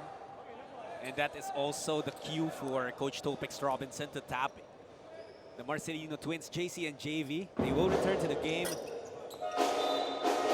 Pero the import still on the bench. Mike Suzu and Linda De Morisha. Malamang yan, sabay din papasok. When the other is sent back in, sasabayan ang kabilang coach. This game has been very exciting. Yeah, and again, like what we said, there's no dull moment because of the kind of defense that they're showing. It's not boring zone defense or whatever. It's been good pressure up defense. Bandal taking that light step. Wow. He's having more confidence in those shots. He's got 9 points in the ball game. More than yung 9 points, no? I think his impact in the game goes far more than the numbers that he has posted. They fouled out before the shot. Basket will not count. It will be a sideline inbound for LPU. Kaduyak will also check back in lieu of Tansinko. For the soaring Cardinals, with 14 on the shot clock. We have 8 minutes and 3 seconds left in the ball game. This is still the 2019 Filoil Preseason Cup. Pag pumasok talaga sa Marcelino twins, that's always positive things that they provide. Tsaka hindi uso yung madaling layup sa kanila eh. Kailangan mahirap eh para pumasok. Huwag pumataya mo yan, magbibigtis yun. That's also a miss coming from Adamson. 9-point advantage for the Falcons. Kaduya goes straight to the basket, getting the end one. This is what the reason why Coach Topex Robinson brought in his main guns. It's this run that they're looking for. Take a look at this very confident drive to the basket. He just switched it on, shifted gears when he saw the opening. He didn't even look at the basket when he let go of that layup. They say nowadays basketball is a game of change of pace.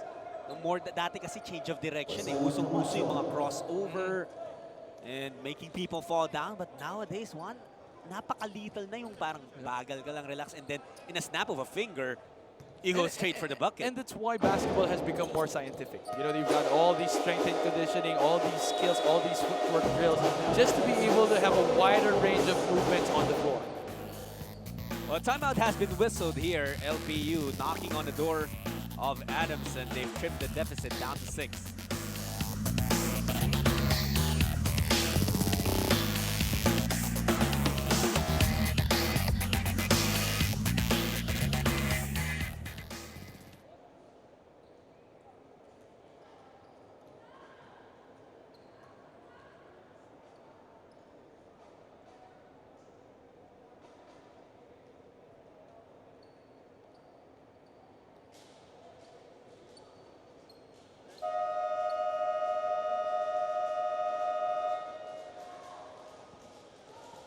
Seven and 40 left in this ball game between the LPU Pirates and the Adamson Falcons. Ito pa rin po ang 2019 Filoil Flying V Preseason Cup. Jot Sulit along with Juan Banal and Ira Pablo bringing you the action from the Filoil Flying V Center in San Juan. We'd love for you to join us. If you're watching now live on 5 Plus, I believe you can still make it because we still have a second game later on na mag-aarap naman, Letran and FEU. You know how exciting things can be. Di Marsha, bumalik na sa laro and walang Mike Suzu so smaller defenders forced to foul there. Just on cue, sabi mo nga dyan. Kaya naman natin si Coach Topex Robinson. Meron din yata kayong Jedi mind trick ni Coach Topex at nakuha niya yung gusto mong pahiwatig.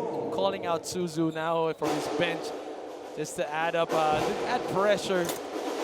Actually, tinext ko si Coach Topek. Sabi ko, Coach, kasi nabanggit ko eh. Baka pwedeng, baka Parang hindi ka pwedeng mapahiya. sabayan mo lang. Kahit na pasok mo lang, tapos labas mo ulit. 7.5 minutes.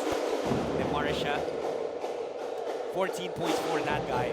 Yeah, And that over- was the first missed free throw for this man. and I think he's earned more of his points from the free throw line more than anything.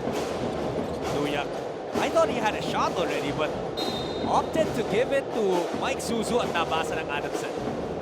So it's a turnover for LPU. Adamson holding on to a 7-point lead. Coach Franz Pumarin looking for his second win in as many games here in the 2019 Filoil 5V Preseason Cup. Doria pressure. Colonia pinapahirapan din. Only 12 seconds on the shot clock of Adamson. Demarsha, ano na depensa ni Zuzu? Walang pake si Linda Demarsha. And that too close to the basket is a problem for Zuzu. He's got to push this guy out. Watch LPU go down low to Mike Zuzu as well. Marcelino! The three is good and he gets fouled as well. Able to get that shot off. Good find by Zuzu in the corner. Very unselfish. Pocket 3 and 1. And you're right, no? The unselfishness, the patience. Nung umatake si Zuzu, you saw that yung mukha, yung tingin ng 5 players ng Adamson on the floor, all on Mike Zuzu. And that gave Marcelino, and he even had half a second para sukatin talaga yung three-pointer na yun. He got 16 points and a lot of offensive rebounds. 5-point advantage for the Falcons. They're on the offensive right now. Colonia lobs it up to Demarsha, pass too strong. Now it's LPU on the run. Mike Zuzu straight to the bucket with a left-hand finish. That's the problem. Mike Zuzu can outrun itong si Demarsha. Camacho looking for help. Now it's to the guards. Ahanbisi. What's he gonna do? Out to Simon. They pass it to Colonia. Attacking baseline. Floats it over Zuzu. No good. Here comes LPU. 6 minutes remaining in the ball game. The risk from Demarsha, and that opens up the lane for Zuzu. And you see the reaction ni Jeric Ahanbisi asking Demarsha, what did you do? Why did you go for the pass? It was right in front of him. Take a look at that replay. But this is a different play. You can see Mike Zuzu seeing that he outrun Demarsha and takes it strong to the hole because nobody else on the floor can stop him. And Zuzu now at the free throw line. 1 out of 6. He's had a lot of problems mula dyan sa free throw line. Takes care of the second, so nailapit niya yung kanyang LPU Pirates within 2 points. He's got 12 points. But kung ano yung kinaganda ng free throw shooting ni Demarsha, ganun naman yung kinasama ng shooting ni Zuzu. Doria from the corner. No. Rebound taken by Marcelino. JC to JV, back to JC. To JV again! How? How are they that efficient? Are they running drills on the floor? Are they what? Ano ba to? Silang dalawa na nagpasahan eh. 4 na beses nila nahawakan yung bola eh. I don't even think there was a dribble or baka isa o dalawa lang at the most. And that came from the backcourt one. One more look at that beautiful play. Oh, starting half court, they had 1 dribble from half court. And it is just the Marcelino effect here in the 4th quarter. How are they doing it? They've been probably doing that all their life. Silang dalawa na nagpapasahan. 5 minutes and change. Tabla tayo, 68 all. Great defense from Sabandal. Closing the door on Kaduyak.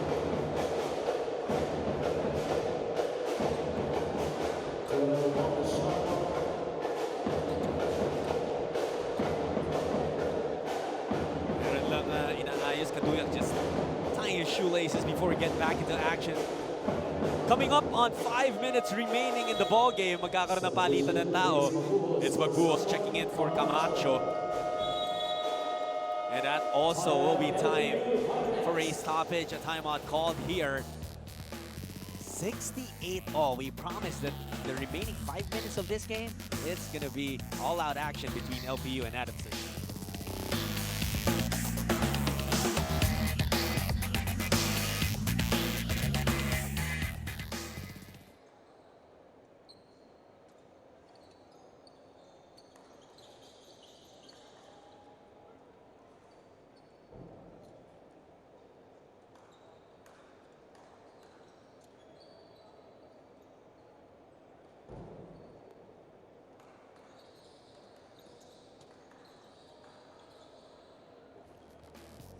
We still have 5 minutes remaining in this ball game. This is our first game offering today in the 2019 Filoil Flying V Preseason Cup. Adamson going up against LPU, and it has been an exchange of runs. But here in the second half, it's Mike Suzu looking to take over para sa mga Pirata. He had 2 points won in the first half and 10 big ones here in the second. Again, the trick there is he hasn't been forcing any shots. All these shots that he took in the second half were all designed and given to him by his teammates. His activity and being able to just move without the ball has resulted para sa LPU with that 10 big second half points. David missing the open three-pointer. Ito ay si Admisi. You know that kapag nakailangan na ng puntos ang Adamson, he will try to get his. They're running screens for Jerick. Staggered, freeing him up. Great defense so far for LPU. Sabandal attacking. And he got fouled on his way to the bucket. That's going to be a foul on Suzu. Maganda yung counter ni Joem. He could have taken the three, but it would have probably been blocked by Mike Suzu. He recognized it and put the ball on the floor. And you like the psychology behind that drive because they've in the third quarter, early in the third quarter, when they built on that 12-point lead, they had so much confidence riding on those shots. That's why they were able to drill those three-pointer shots. But when LPU made their run for it and now they have their momentum, tama lang na drumive ka muna kasi yung mga outside shots mo baka hindi pumasok dahil wala ka pang momentum. And Sabandal gives Adamson the lead once again. Under 4.5 minutes remaining.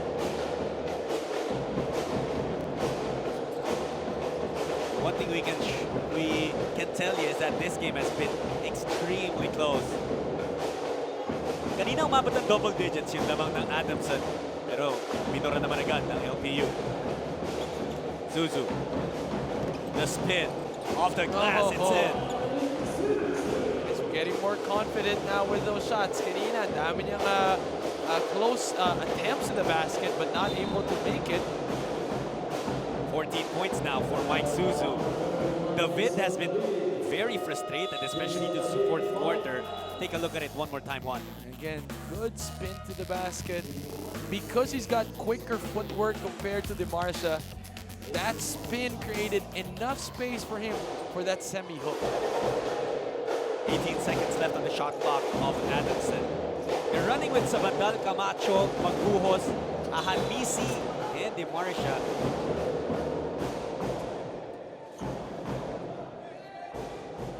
A foul drawn again by Sabandal. Wala talagang katakot-takot itong rookie na to.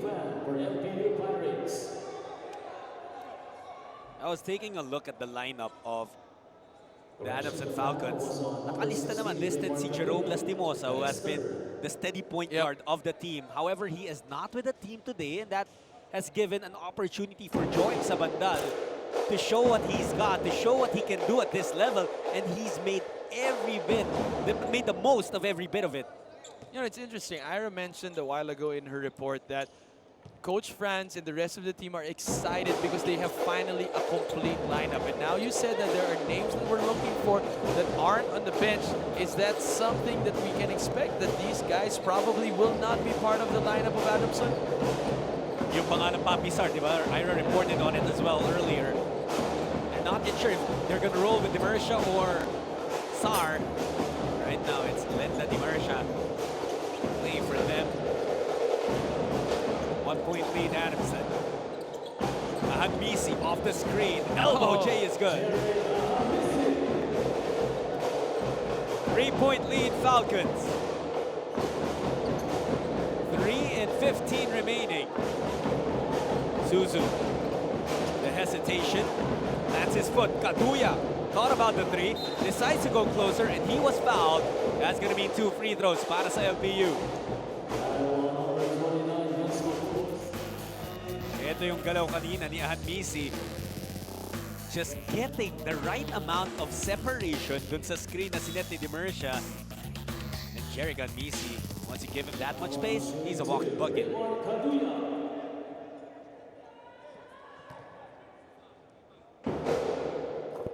Kaduyak drops the first free throw. 3 minutes and change left in the fourth quarter. Kaduyak, the second one. Oh, he missed that one. Camacho with the board immediately gives it to Zulgar. Camacho's got now 8 rebounds, flirting with a double. Inside pass to Demercia. Ang ganda ng feed ni sa banda. That was a good find because they immediately saw that Suzu popped out on defense, leaving Demercia wide open, really dominating that shaded area. Navarro going to work. Bigay kay Suzu. 6 on the shot clock for LPU. He's matched up against Demercia, asking for some space. Suzu, the runner. No.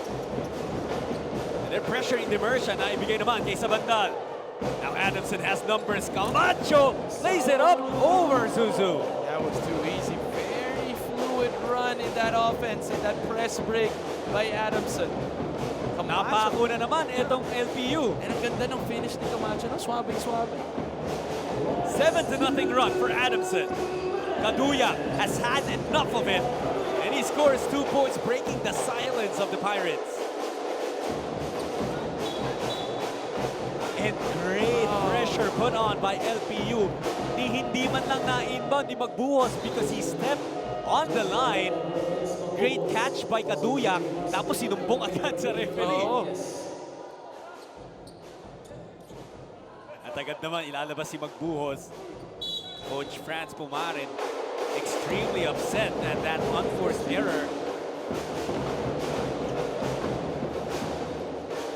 LPU down by 4. They go to Suzu. Inuurong si... Oh, what a block! Camacho sends it back! That was too long to be staying in that area without expecting help defense to come. A foul called on Navarro. He felt like he had all ball. Ito yung sapal ni Camacho saying, I don't think so, to Mike Suzu. Naman siya sa kabila. But the last guy you want to send to the free throw line is Jerry Hadmisi. Calmly sinking the first one, upping the Adamson lead to 5. 14 points now in the game, but Adamson able to weather the storm, able to weather that LPU run that brought a 12-point lead into nothing. Hadmisi goes 2 for 2. The lead of the Falcons back up to 6. I'm not on the side of the LPU Pirates. Meron na lang tayong 1 minute and 33 seconds remaining here. We have a timeout on the floor.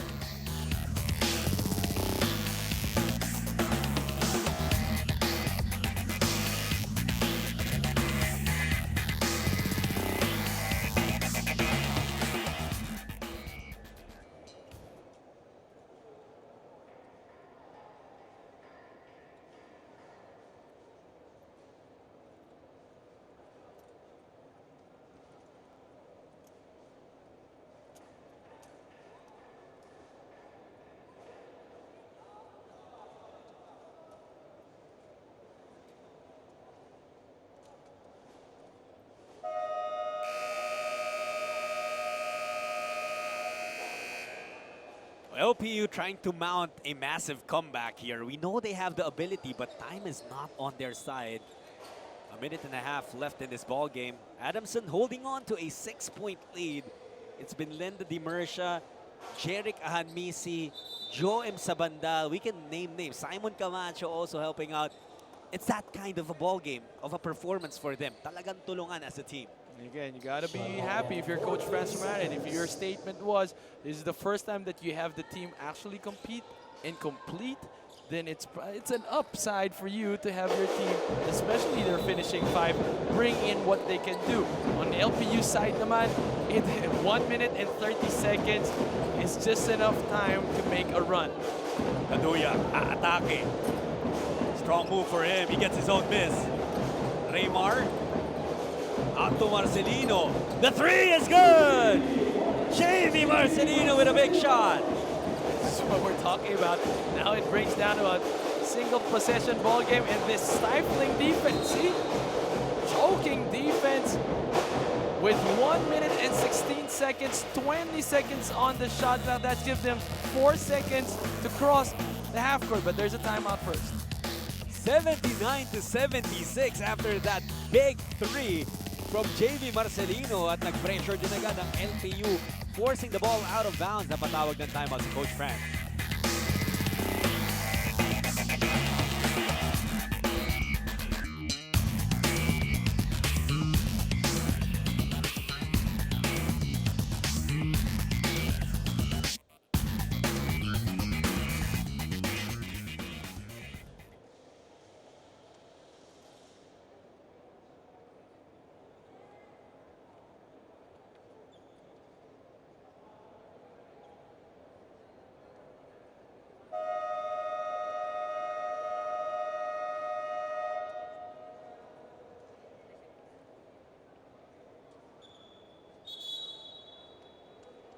We're in for an exciting finish here between Adamson and LPU. And like it has been throughout the entire game, palitan ng mga runs, palitan ng mga big baskets. JV Marcelino kept LPU alive with that three-pointer that he hit earlier. Pero maganda yung decision ni Coach Franz. Tumawag ng timeout so they break the half-court line. Dahil yung pressure talaga ng LPU, nakakasakal yan. Sabandal, iwan kay Camacho, and he gets fouled. Kaduya biting on the pump fake. Ang masakit for LPU. They are already in penalty. Yeah, and it's not actually to their favor. Kung sa kanila ginagawa yung fouls, okay yun, tumitigil yung oras and they get to shoot free throws. But now, Adamson's just getting more opportunities to build on their lead. So tested at the free throw line is Simon Camacho, playing his last year for Adamson. He gets that first one. And that's the important one kasi at least two possession ball game ngayon. And you like these tournaments. Ito nga, magkabilang itong LPU and Adamson actually play for two different tournaments. Yung second game natin, ganun din. Letran and FU play for two different tournaments. Kaya naman maganda yung nagiging resulta because they rarely get to play each other, especially come season time. So this preseason makes them feel what it means to play against the other type of team, and at the same time, nasusubukan talaga at nakakasa. Kaduya misses there. 5-point lead for Adamson. Kailangan na stop ng LPU. Navarro almost got it, but the composure of Viero maintaining his control. Sabandal. Ball in his hands. The rookie releases to Ahanmisi. 4 to shoot. Jeric has to go. Puts it up. No. Suzu with the board. They have to go quickly. Here's Marcelino. Absorbing the bump and a foul called on Camacho to the dismay of the Adamson Falcons. And there's always a higher percentage if you start, attacking that defense. JC Marcelino had a right intention. Take it strong. Didn't take a pull-up three.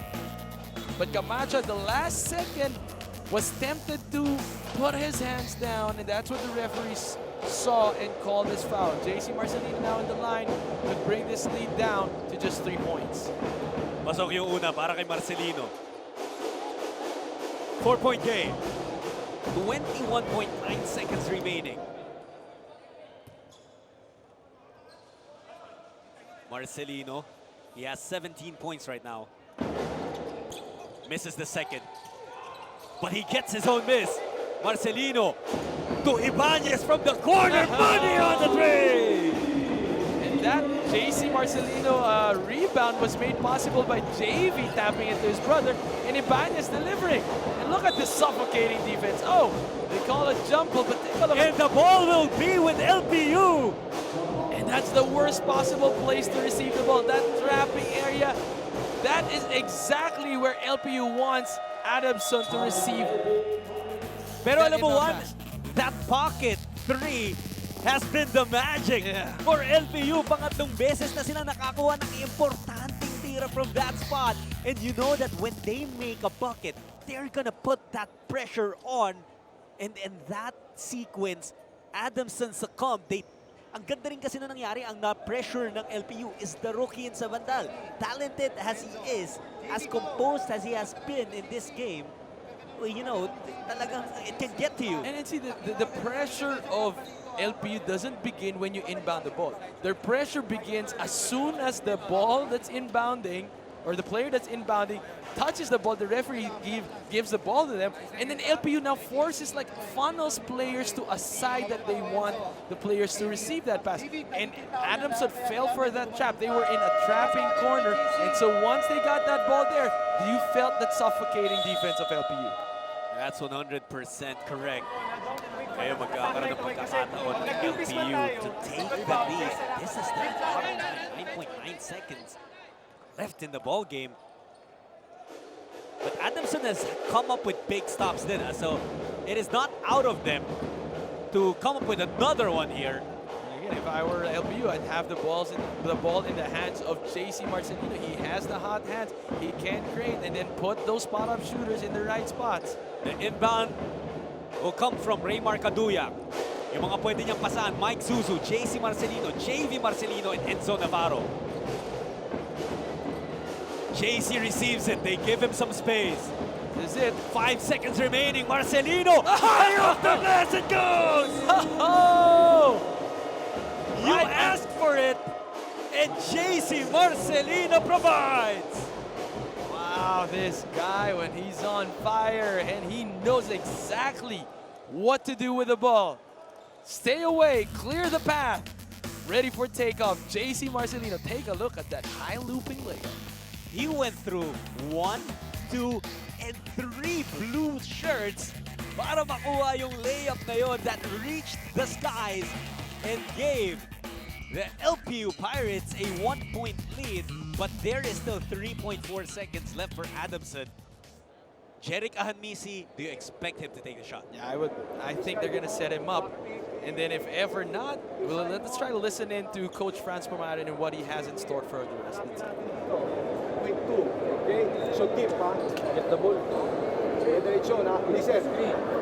Go down, okay? You go here, Jeric. You go here, screen the yellow.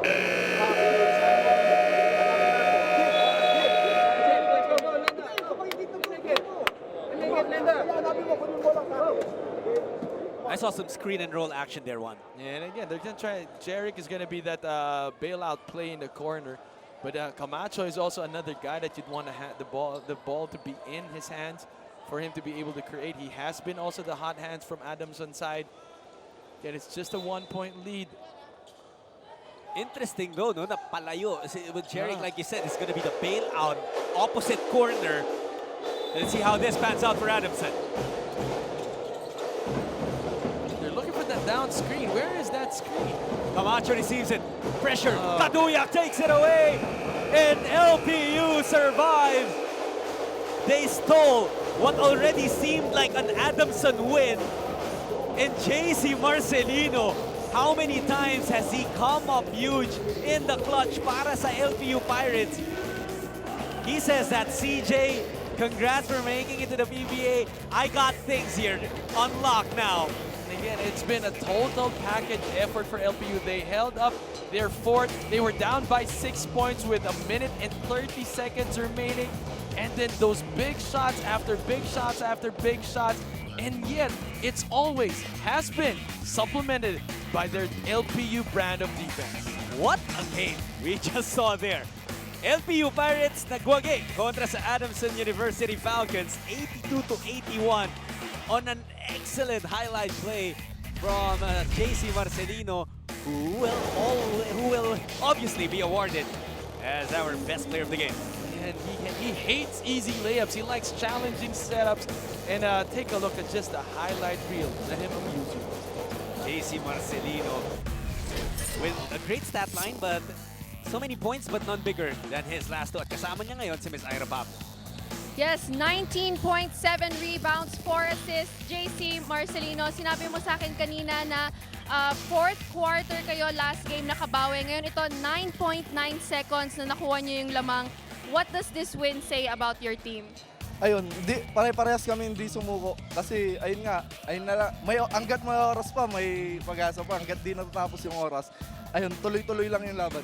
Kaya, Sigurado ako na hindi ganito yung susunod na panalo na gusto nyong mangyari. What are the improvements that you want to see susunod laro nyo? siguro, ayun, kailangan pa namin na-improve yung sarili namin as a team para mas maganda yung mas maganda pa yung mapakita namin next game. JC, mga gusto mong batiin?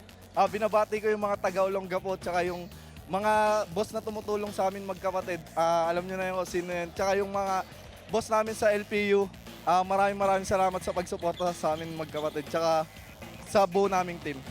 Alright, maraming salamat and congratulations sa iyo, JC. Balik sa inyo. Thank you, Ira. Congratulations, JC Marcelino and the LPU Pirates for taking win number 2 here in the 2019 Filoil Flying V Preseason Cup. And that will do it for our first game. Nagwagi nga ang LPU against Adamson. Do watch out because we have another one coming up. Up next, it will be Petron Tetran versus the FEU Tamarals.